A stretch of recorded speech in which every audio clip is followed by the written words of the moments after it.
Day 11 of the January Grand Sumo Tournament just wrapped up in Tokyo, so warning, spoilers are ahead. There's chaos atop the leaderboard as 3 men have a share of first place and 5 others are right behind them. We'll take a look at who's still in the hunt for the title, plus more about the January basho coming up right now.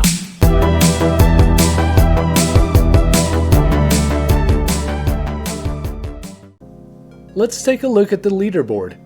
There's a 3-way tie for first place with 9-2 records. Aonishiki has not shown the drop-off often seen by wrestlers who are making their debut at ozeki.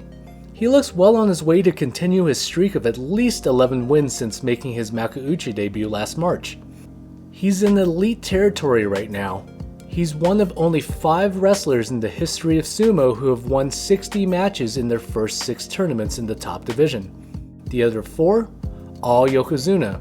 Terukuni, Taiho, Hakuho, and Onosato. Since 2000, there have been 26 wrestlers who have made their debut at the rank of ozeki. Of those, half had at least 10 wins in that first tournament, 8 have had 11, only 1 finished runner-up, and just 2 won their tournaments. He has a shot of doing something special, but his schedule is about to ramp up. He faces fellow leader Atamifuji on day 12, and he hasn't faced the other ozeki Kotozakura, or either Yokozuna Hoshoryu or Onosato yet. Speaking of Atamifuji, he turned around his tournament since starting with back-to-back losses to Daisho and Tamawashi. He's since gone on a 9-match winning streak, the longest streak in his top division career. He's also beaten both Yokozuna this tournament to earn his first 2 kimboshi in his career. Another win or 2 to close out this basho could see him get that long-awaited promotion to the Senyaku in March. The 7 guys in Maegashira ahead of him have been underwhelming so far, and he's been in prime position to skip right over them. But like Aonishiki, he's about to get hit with a tougher schedule. The 2 Yokozuna have been the only members of the Senyaku he's faced so far, and if he beats Aonishiki, he has a lengthy list of fighters who he could still face. That includes Abi, who's off to his fastest start in 4 years. The last time he opened up 9-2 was January of 2022 when he had a 12-3 record to finish runner-up. He's done what he's supposed to do by dominating the bottom of the division, and he's looked much better than he's had in months. He even pulled out a Henka for the first time in a while when he beat Shishi on day 11. But like the other 2, his schedule's about to get crazy. He's only fought wrestlers ranked Maegashira 10 or lower, and his first dose of reality is going to come on day 12 against ozeki Kotozakura. 5 wrestlers are just 1 behind leaders. Despite suffering a knee injury entering the tournament, Yokozuna Hoshoryu has been solid. And I'm only saying solid because at 8-3, this is his slowest start to a tournament he hasn't pulled out of since becoming Yokozuna. Like everyone I listed above, he's entering the heavy part of his schedule. His opponent on day 12? That would be my pre-basho pick to win the yusho, Sekiwake Kirishima. The 29-year-old Mongolian is having another strong January after going 11-4 in each of his previous 3. He had been the sole leader before back-to-back losses to Kotozakura and Onosato on days 10 and 11, but on the plus side, if he pulls off an upset on Hoshoryu, Sekiwake Takayasu is the only Senyaku member he's yet to face. He'll probably end up against other contenders like Shishi. That's right, Shishi. The other Ukrainian in the top division is off to his best start in his makuuchi career. His 3 losses were to wrestlers who are at 8-3 or better, but he's only had 1 match so far against someone above Maegashira 10. And his reward for doing so well is a day 12 date with struggling Komusubi Oho, who is on an 8-match winning streak against wrestlers ranked Maegashira 5 or lower. Maegashira 16 East Asanoyama isn't missing a beat in his return to the top division. The former ozeki has looked strong, and if he's able to maintain his pace, he could be in the mix for his 2nd top division trophy on day 15. Across from him is Maegashira 16 West Oshoumi, who's been continuing his run from November. After starting 1-8 to begin his top division career in the last tournament, he's gone 14-3. It's hard to see him keeping up this pace in the final leg of this tournament, but if he splits his final 4 matches to reach 10 wins, it's a great sophomore showing. Now we jump to the banzuke. We start with the Senyaku, and Onosato is having a rough tournament for Onosato standards. He's just 7-4 and he's given up 4 Kenboshi. But considering he's been fighting with just one arm, it's been pretty impressive. He suffered a separated left shoulder in November, and you could see in his face the pain when someone is focused in on it this tournament. I feel like he should have withdrawn to heal up after losing his 3rd straight on day 10, but he looks like he's going to continue through. Koto Zakura has been solid at 7-4, he needs one more to secure his Kachikoshi.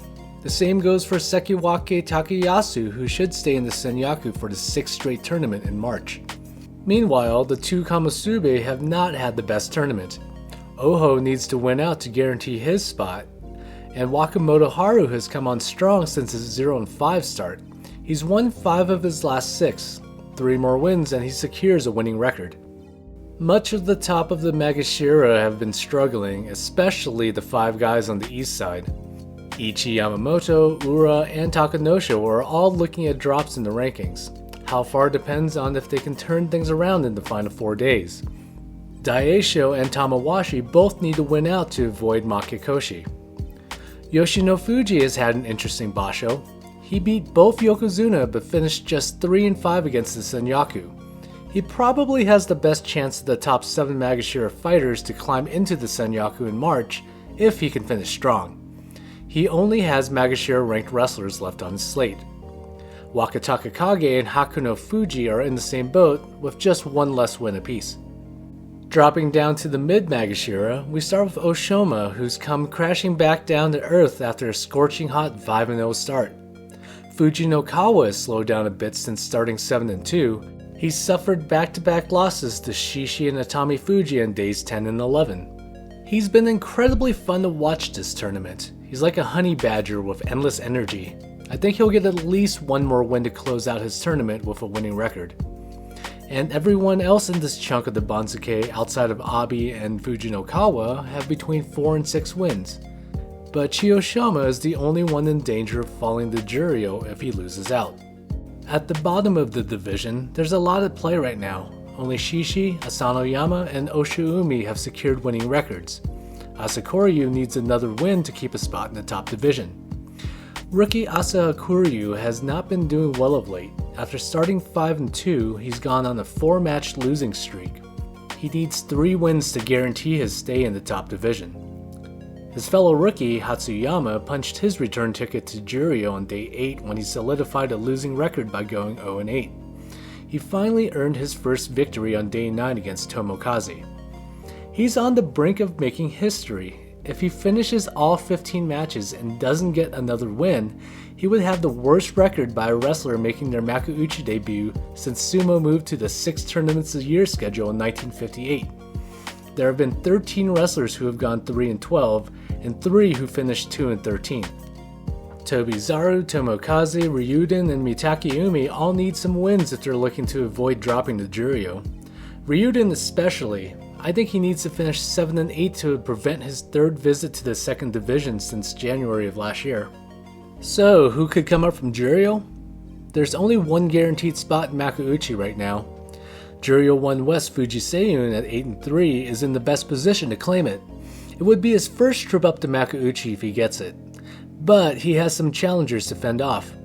Juryo 1 East Koto Eiho, the younger brother of Maegashira 10 Koto Shoho, is 7-4 and right on his heels. Juryo 3 East Fuji Ryoga is also 7-3.